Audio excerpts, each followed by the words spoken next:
Você já parou para pensar no que as pessoas que viveram há 2000 anos comiam? Como alimentar, por exemplo, uma cidade como Roma, onde viviam mais de 1 milhão de pessoas? Isso sem falar em todo o Império Romano que, de acordo com as estimativas, entre os impérios de Augusto e Constantino, possuía entre 50 e 60 milhões de habitantes. Podemos imaginar suas dificuldades e sua organização. Uma cidade meridional, portanto, muito bem organizada. Algo como sonharíamos hoje.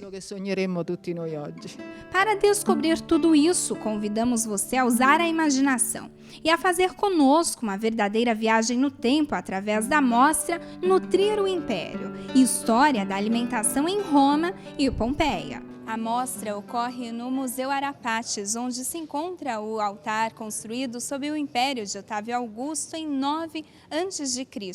Essa verdadeira obra de arte, por conta dos sedimentos e do passar dos anos, ficou escondida por cerca de 1000 anos. No século XVI, foi reencontrada e somente em 1938 reconstituída.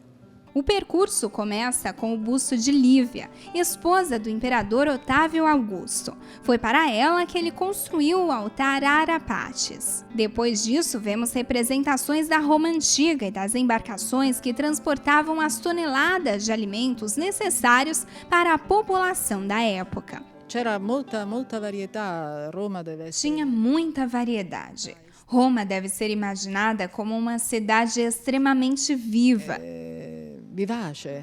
Não eram utilizadas nem bússolas e nem mapas. Cabia ao comandante conhecer o trajeto através do vento, do céu e à noite por meio das estrelas. É interessante apreciar, por exemplo, os recipientes utilizados para transportar os grãos, o vinho e o azeite, objetos do 1º século depois de Cristo. As garrafas de vidro da época e outros utensílios muito parecidos com aqueles que utilizamos nos dias de hoje ainda são conservados. Roma é mesmo um dos berços da civilização ocidental. Naquele tempo não existiam fotos, os registros eram feitos em peças de mármore.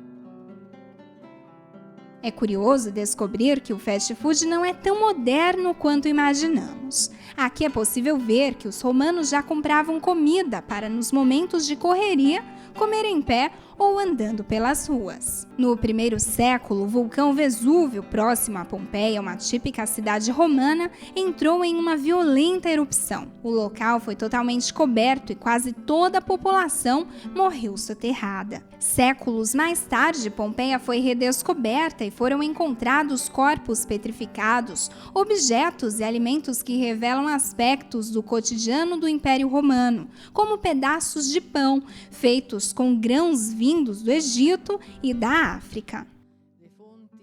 A civilização atual reflete muito a Roma antiga, que tinha uma grande capacidade de integrar a diversidade. Roma nos ensina isso, nós herdamos isso, mesmo que hoje as diferenças possam ser mais evidentes. Roma nos deu uma língua, uma literatura. Somos, portanto, filhos desta civilização. Verdadeiros tesouros que nos ajudam a conhecer de onde viemos e a descobrir nossas origens.